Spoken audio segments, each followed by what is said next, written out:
ഒരു വീട്ടിൽ നിന്ന് 2 പേർ വേണ്ട എന്നുള്ള തീരുമാനത്തിൻ്റെ ഭാഗമാണോ? ആ ചോദിക്കുമ്പോൾ ഒരു കാര്യം കൂടെ വിസ്മരിക്കാൻ കഴിയില്ല. കോൺഗ്രസിൻ്റെ പ്രതിപക്ഷ നേതാവ് ലോക്സഭയിലായിട്ടുള്ള ശ്രീ രാഹുൽ ഗാന്ധിയും വയനാട് എംപിയും പ്രിയങ്ക ഗാന്ധിയും ഒക്കെ ഒരു വീട്ടിൽ നിന്നാണ്.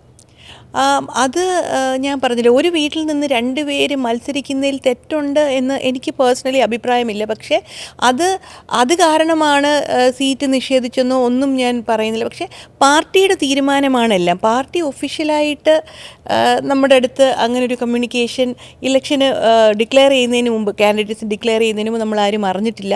പിന്നെ ചാണ്ടി പറഞ്ഞതിനെ പറ്റിയാണെങ്കിൽ അത് അപ്പയുടെ ആഗ്രഹം, അപ്പ അങ്ങനെയായിരുന്നു, അപ്പയുടെ ആഗ്രഹം അതായിരുന്നു, അപ്പ അങ്ങനെയായിരുന്നു, അപ്പയുടെ അഭിപ്രായം അതായിരുന്നു. അപ്പയുടെ അഭിപ്രായം, അപ്പയുടെ ജീവിതകാലത്ത് അപ്പ അതാണ് പ്രാക്ടീസ് ചെയ്തതും.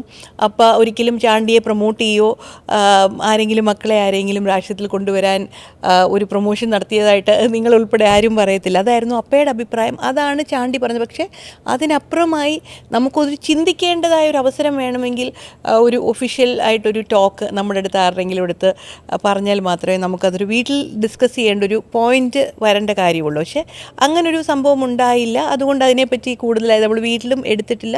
പക്ഷേ ഈ കോന്നിയിൽ വെച്ച് ഇദ്ദേഹം പറഞ്ഞപ്പോഴാണ് അന്തരീക്ഷത്തിൽ വന്ന പല കാര്യങ്ങളിൽ വീട്ടിൽ നിന്നും വലിയ എതിർപ്പായിരുന്നെന്നാണല്ലോ. അതിൽ വല്ല അടിസ്ഥാനമുണ്ടോ? അല്ല, അതിലൊരു അടിസ്ഥാനമുണ്ടെന്ന് ഞാൻ പറഞ്ഞു. നേരത്തെ പറഞ്ഞത് തന്നെ എനിക്ക് പറയാനായിട്ടുള്ളൂ. നമുക്കൊരു അപ്പയുടെ അഭിപ്രായം ചാണ്ടി പറഞ്ഞിരുന്നു, അത് സത്യമാണ്.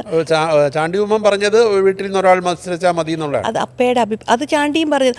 ചാണ്ടി പിന്നെയും പറഞ്ഞിരുന്നു, രണ്ടാമതൊരു വ്യക്തിയെ പാർട്ടി കാൻഡിഡേറ്റ് ആകാൻ വിളിക്കുകയാണെങ്കിൽ, അത് കൊടുക്കുകയാണെങ്കിൽ അത് ഉമ്മൻചാണ്ടിക്കുള്ള അംഗീകാരമാണെന്നും കൂടെ ചാണ്ടി അതിന് പറഞ്ഞിരുന്നു.